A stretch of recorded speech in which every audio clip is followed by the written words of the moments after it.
berbagi cerita misteri, mengungkap alam gaib. Masih di sini di cerita horor story.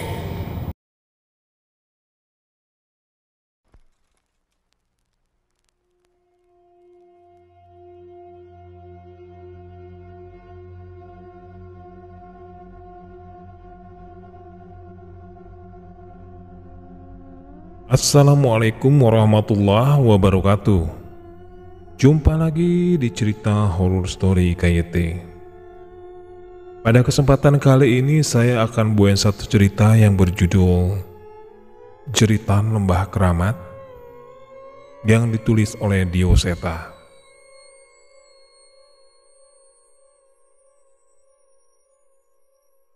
Jeritan pertama, mereka ada di sini. 6 utas tali tergantung di ranting-ranting pepohonan di pedalaman hutan. Terikat di setiap ujung tali itu, tubuh-tubuh wanita yang tidak lagi bernyawa, tanpa kepala yang menempel pada tubuhnya. Tak jauh dari tempat itu berdiri 2 orang manusia bersama dengan ke-6 kepala yang sudah dikumpulkan dalam sebuah wadah besar. Bau kemenyan dan berbagai macam kembang merebak ke seluruh penjuru hutan.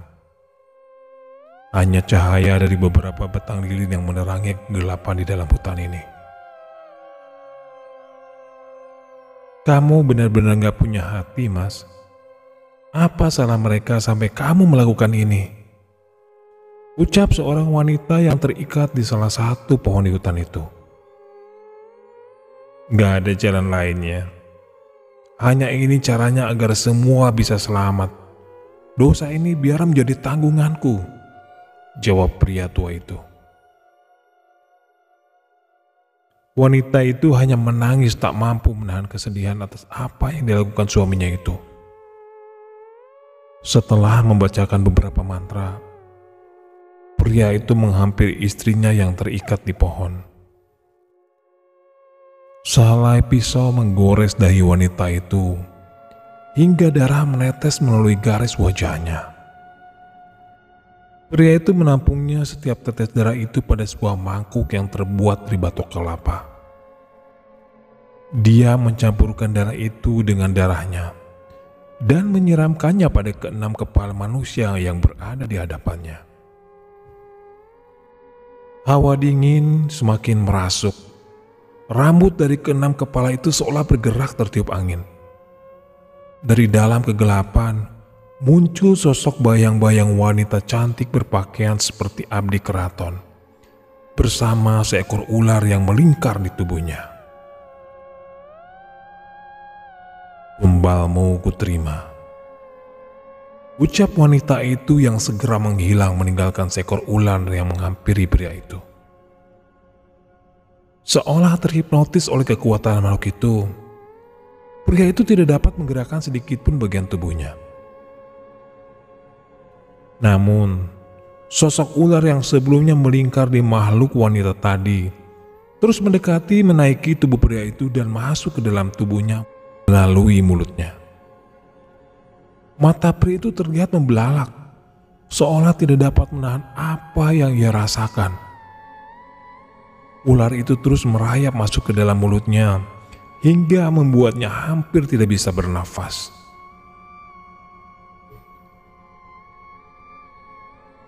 Ketika seluruh tubuh ular itu masuk ke dalam tubuh pria itu, keadaan di hutan itu kembali seperti semula. Kepala ke-6 wanita yang ditumbalkan menghilang bersama dengan kekuatan merasuk ke tubuh pria itu.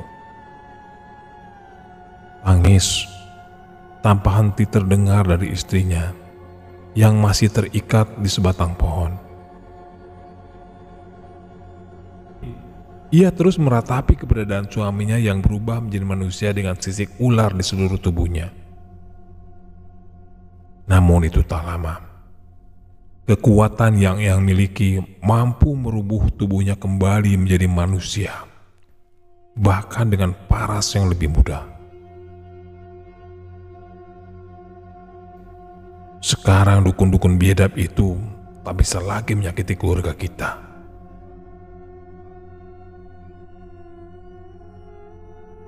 Rumi, cepetan. Mas sudah mau terlambat. Teriakku pada adikku Rumi yang sudah hampir setengah tahun tinggal bersamaku di ibu kota di dalam sebuah rumah kontrakan yang kusewa. Iya mas, sebentar. Sudah siap nih. Rumi bergegas menuruni tangga dengan membawa tas dan buku kuliahnya yang hampir saja terjatuh. Setelah kepergian kedua orang tua Rumi, aku memutuskan untuk mengajak Rumi meninggalkan desa dan membiayainya untuk kuliah di salah satu universitas yang tidak jauh dari tempatku kerja. Harapanku setidaknya nantinya Rumi bisa semakin mandiri dan semakin tangguh, walaupun menanggung beban masa lalu yang kami rasakan. Seperti biasa, aku menurunkan Rumi tepat di depan kampusnya dan segera untuk menuju kantor tempatku bekerja. Terlambat lagi? Tanya teman kantorku, Nia, yang melihatku terburu-buru menempelkan jariku pada mesin absen. Iya nih, kesiangan bangunnya. Akhir-akhir ini sering kebangun jam 2 pagi. Terus susah tidur lagi. Ceritaku pada Nia yang mejanya bersebelahan dengan meja kerjaku. Kalau keseringan, tandanya harus diperiksa ke dokter tuh. Gak sedikit loh yang mati gara-gara insomnia. Balasnya menakuti-nakutiku. Amit-amit, enggak lah, paling seminggu sembuh. Tapi bener kata lu, kalau tambah parah kayaknya gua harus periksa ke dokter. Nia, salah seorang teman sekantorku yang memang sering menjadi tempatku curhat. Bukan hanya karena meja kami bersebelahan, tapi juga karena kami sudah saling kenal semenjak awal training bekerja di kantor ini beberapa tahun yang lalu. Akhir-akhir ini aku memang sulit untuk berkonsentrasi saat kerja. Sepertinya semua karena mimpi-mimpi aneh yang kualami setiap malam. Salah satu mimpi itu menunjukkan sebuah tempat pemandian di tengah hutan yang dikelilingi puluhan ular. Mimpi itulah yang membuatku hampir setiap malam terbangun dan sulit untuk tertidur lagi. Jarum pada jam menunjuk tepat pukul 12 siang. Hampir semua karyawan meninggalkan mejanya untuk istirahat makan siang. Namun sepertinya aku harus menunda istirahatku untuk menyelesaikan pekerjaanku yang tertunda. Dimas, gak istirahat? Tanya Nia yang bersiap meninggalkan mejanya. Nanti aja gampang, masih ada pekerjaan nih. Harus cepat kelar, biar gua gak lembur. Jelasku. Ya udah, gua mau makan soto, mau nitip gak? Tawar Nia. Lo emang teman paling pengertian. Boleh, ntar gue ganti. Jawabku sambil melemparkan senyumku padanya. Jangan capek-capek lo. Ucapnya segera meninggalkanku sendiri di ruangan kantor. Aku kembali mengalihkan fokusku ke komputer yang berada di mejaku. Masih ada beberapa data yang harus aku setorkan ke bos sebelum digunakan untuk presentasi besok. Saat ini ruangan terasa begitu sepi. Hanya suara ketikan dari komputerku saja yang terdengar. Entah ini terlalu sepi atau memang sepertinya ini suasana kantor saat istirahat. Di tengah kesibukanku, aku perlahan mendengar suara-suara yang dari tadi tidak terdengar. Seperti suara kursi yang bergeser. Merasa sedikit aneh, aku segera menoleh ke belakang dan di sana terlihat kursi kosong di ujung ruangan bergeser perlahan. Pikirku mungkin itu hanya kebetulan kontur tanah di ruangan ini sedikit miring sehingga aku tidak mengerokannya. Aku meneruskan pekerjaanku tanpa mempedulikan kejadian itu.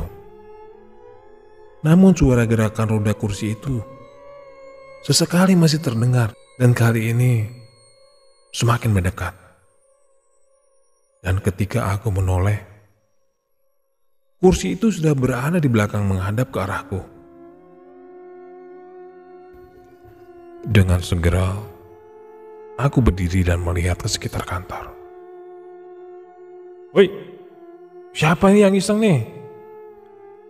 Teriakanku terdengar ke seluruh ruangan, namun tidak ada suara siapapun yang menjawab panggilanku. Segera aku meninggalkan mejaku dan mengecek ke belakang. Namun sekali lagi, tidak ada siapapun di sana. Hingga akhirnya aku memutuskan mengembalikan kursi itu dan kembali untuk bekerja.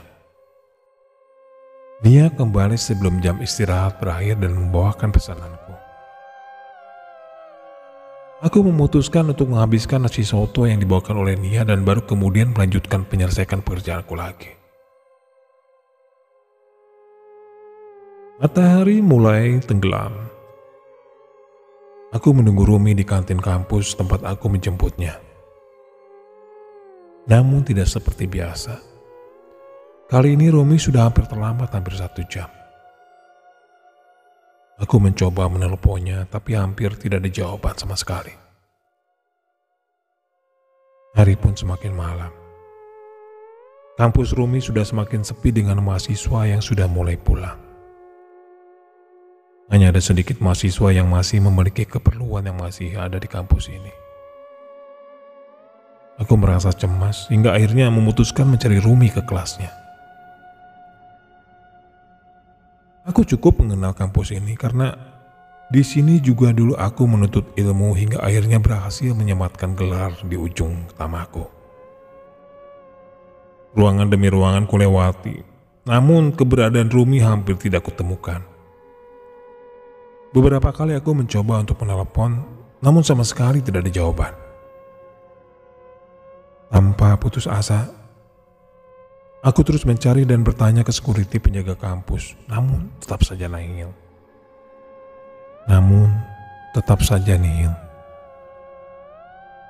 Sampai suatu ketika aku melihat sosok perempuan yang berjalan menuju lantai paling atas, itu Rumi. Dari jauh terlihat Rumi berjalan perlahan dengan tatapan kosong menaiki tangga satu persatu seorang diri. Berkali-kali aku mencoba berteriak, memanggilnya, namun tidak ada reaksi sama sekali. "Rumi, ngapain ke atas?" teriakku. Namun Rumi tetap berjalan dengan perlahan hingga tiba di lantai teratas dan melihat ke bawah melalui pembatas.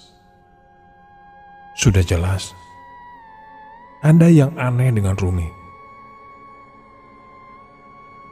Dia menaikkan kakinya ke atas pagar pembatas dan berdiri dengan tatapan kosong dari ketinggian 5 lantai yang saat ini bisa dengan mudah menjatuhkannya. "Rumi, ngapain kamu? Jangan gila!" teriakku yang ingin segera berlari ke atas. Namun sudah pasti tidak akan sempat. Dan benar, Rumi dengan wajah pucat menjatuhkan diri dari tempat itu. "Rumi!" teriakku yang tidak mengerti dengan kejadian ini. Mas Dimas kenapa?" Mendadak seorang menepuk punggungku. Aku menoleh ke belakang dan ternyata itu Rumi. Ia terlihat baik-baik saja seolah tidak terjadi apa-apa. "Rumi, kamu gak apa-apa?" tanyaku yang masih bingung dengan semua kejadian ini. "Enggak mas, Rumi telat tadi dipanggil ke ruang dosen dijelasin revisi tugas, jadi gak bisa buka HP," jawabnya. Lalu makhluk berwujud seperti Rumi yang jatuh dari lantai atas itu apa? Dan lagi, tidak ada tanda-tanda orang jatuh dari lantai atas sama sekali. Mungkin benar kata Nia, aku harus mulai memeriksakan diri ke dokter. Udah gak apa-apa. Kamu udah makan?" tanyaku pada Rumi yang terlihat kelelahan. "Tadi sore udah mas. Nanti makan di rumah aja," jawabnya. Aku memastikan sekali lagi kondisi Rumi. Kupastikan tidak ada bekas luka seperti makhluk menyerupai Rumi tadi yang jatuh dari lantai atas. Satu hal lagi yang terlihat mencurigakan. Sedari tadi aku melihat sosok perempuan yang berdiri memperhatikanku dari salah satu sudut lorong kampus seorang diri. Aku mencoba untuk tidak memperhatikannya dan segera bergegas kembali ke rumah.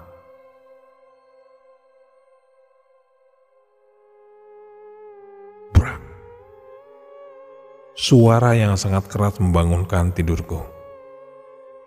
Aku menoleh pada jam dinding dan memastikan saat ini masih jam 2 pagi. Dengan segera aku keluar kamar dan memastikan asal suara itu. Angin dingin berhembus masuk ke dalam rumah. Sepertinya berasal dari pintu rumah yang terbuka. Aku mencoba mengeceknya dan terlihat Rumi sedang terdiam terpaku melihat ke arah pintu luar. Dengan wajahnya yang pucat. "Rumi, ngapain kamu?" Tanyaku sekali lagi dibuat bingung oleh kejadian beruntun ini. Aku mencoba menghampirinya dan menyentuh baunya. "Ngapain buka pintu malam-malam begini? Mas tutup ya," ucapku. Rumi menoleh padaku dengan perlahan. Di wajahnya yang pucat terlihat air mata menetes membentuk garis yang membelah pipinya. "Ibu, itu ibu Mas," ucap Rumi dengan tingkahnya yang aneh. Aku segera mengecek keluar, namun tidak menemukan apa yang ditunjukkan oleh Rumi. "Gak ada apa-apa Rumi, ibu udah gak ada.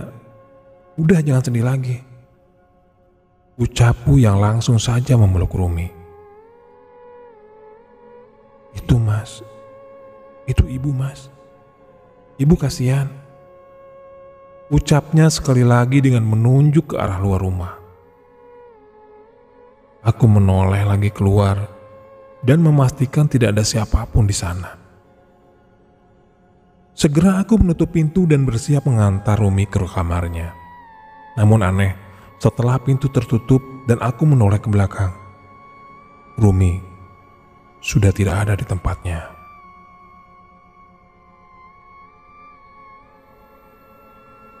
Brak.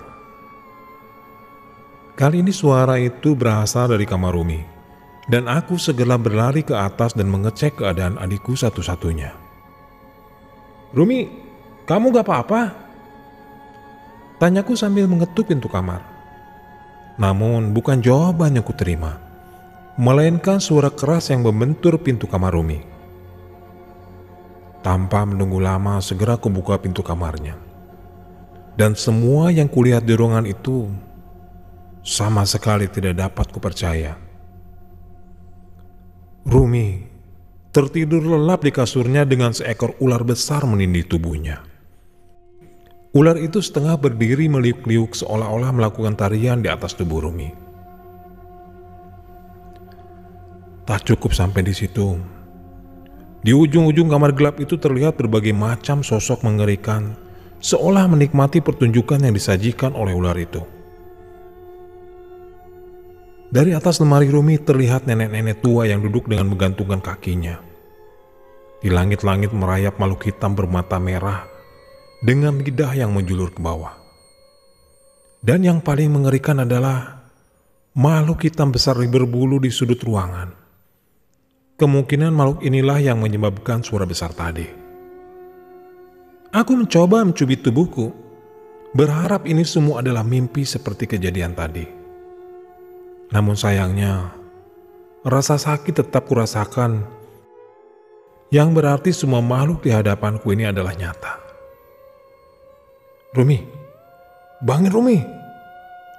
teriakku. Namun Rumi sama sekali tidak bergeming, dan nyaliku juga terlalu lemah untuk menatap makhluk mengerikan sebanyak ini. Namun Rumi harus diselamatkan. Aku mengingat pesan Pak Le, seseorang yang membantuku menguburkan jasad keluargaku dengan layak di desa. Ia sempat mengajarkan beberapa doa dan mantra untuk menghadapi kejadian seperti ini. Sepertinya ia sudah menduga kejadian ini akan terjadi. Dengan tubuh yang lemas, aku memaksakan untuk berdiri dan membacakan doa-doa yang cukup panjang. Mendengar suaraku, ular yang sedari tadi menari di tubuh Rumi bergerak dengan aneh seolah-olah terganggu dengan doaku. Tak lama, ular itu memilih untuk meninggalkan tubuh Rumi dan menghilang di tengah kegelapan. Mendadak, Rumi terbangun dengan wajahnya yang terlihat aneh. "Mas Dimas, ini apaan mas?" tanya Rumi yang ketakutan setelah melihat sosok-sosok di kamarnya. Aku melawan rasa takutku dan segera berlari menghampiri Rumi untuk membawanya keluar dari kamar.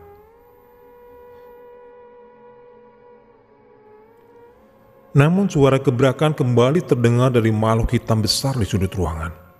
Sepertinya makhluk-makhluk ini marah karena tontonan mereka sudah terhenti. "Ayo Rumi, kita keluar," ucapku sambil membantu Rumi untuk berjalan. Sialnya, makhluk-makhluk di kamar bereaksi dan mulai mengejar kami. Dengan memaksakan diri kami pun berlari turun ke bawah, menjauh dari makhluk-makhluk itu. Sialnya, makhluk itu terus mengejar bahkan ketika kami sudah meninggalkan kamar Rumi. "Rumah ini sudah tidak aman Rumi, kita keluar," ucapku yang segera disetujui oleh Rumi dengan sebuah anggukan. Kami tidak mempedulikan apapun dan segera membuka pintu rumah.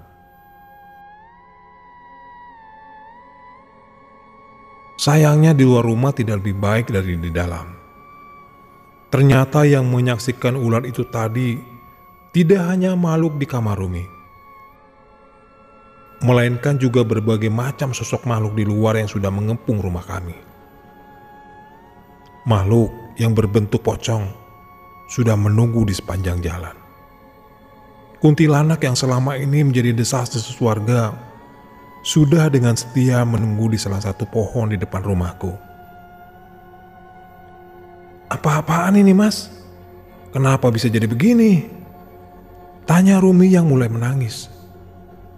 Aku berusaha menguatkan diri dan menenangkan Rumi sambil membaca doa-doa tadi. Namun itu hanya mampu untuk mengganggu mereka dan tidak mengubah niat mereka untuk pergi. "Kita harus bagaimana mas?" Kami semakin bingung. Makhluk dari dalam rumah sudah mulai mendekati kami. Samar-samar terlihat cahaya api mendekat menuju rumah kami, dan cahaya api itu dijauhi oleh makhluk-makhluk yang mengepung rumah kami. "Kesini," ucap seorang perempuan yang wajahnya tidak asing. Dia adalah perempuan yang sedari tadi memperhatikanku dari lorong kelas di tempat kuliah Rumi. Terlihat tidak ada makhluk halus yang mendekati cahaya api yang ia nyalakan. Namun itu belum cukup untuk menghilangkan rasa curigaku pada wanita itu. "Udah mas, kesana saja. Kita nggak punya pilihan," tanya Rumi menunjuk ke wanita itu, dan memang sepertinya itu memang pilihan terbaik saat ini. Kami berlari menuju arah cahaya itu. Dan benar saja tidak ada satupun makhluk yang berani mendekat ke arah kami. "Udah nggak apa-apa. Seharusnya mereka nggak akan mendekat," ucap perempuan itu. "Kalian istirahat di kontrakanku dulu sampai mereka semua pergi," lanjutnya. Aku memperhatikan perempuan itu benar-benar, dan memang tidak ada yang aneh dengan penampilannya. "Kamu siapa? Gimana kamu bisa ada di sini tengah malam buta begini?" tanyaku yang masih curiga dengan keberadaannya, namun tidak dengan Rumi. "Dia satu kampus sama Rumi mas. Memang katanya rumahnya dekat sini. Ucap Rumi yang segera memperkenalkan temannya itu. Tadi di kampus saya lihat ada yang aneh sama masnya. Makanya tadi saya perhatiin terus dan saat saya tidur, tadi ada kejadian yang aneh. Makhluk halus penunggu di daerah sini yang selama ini tidak pernah mengganggu, tiba-tiba berkumpul di satu tempat. Makanya tadi saya cek jelasnya. Penjelasannya cukup masuk akal. Ini artinya kemungkinan perempuan ini juga sudah sering berurusan dengan makhluk halus. Akhirnya kami segera melanjutkan perjalanan menuju rumah kontrakannya untuk menunggu hingga makhluk-makhluk itu meninggalkan rumah kami. Sesuai ceritanya tadi.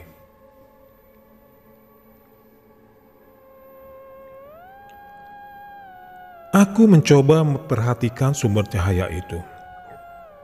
Rupanya cahaya itu berasal dari api yang menyala dari sebuah korek api tua dengan ukiran kuno di seluruh bagiannya. Maaf ya, saya pindahan dari desa kecil di selatan. Jadi agak kurang bisa bergaul. Ucap perempuan itu pada Romi. Jangan gitu, aku juga baru pindah dari desa. Ucap Romi yang ternyata bisa akrab dengannya. Lagian, aku juga tahu kamu kok. Nama kamu Ismi kan? Perempuan itu mengangguk dengan sedikit senyuman dan mungkin ia juga merasa senang karena Rumi ternyata juga mengetahui namanya. Itu adalah bagian dari part pertama. Kita akan lanjutkan di part kedua pada video saya berikutnya. Assalamualaikum warahmatullahi wabarakatuh.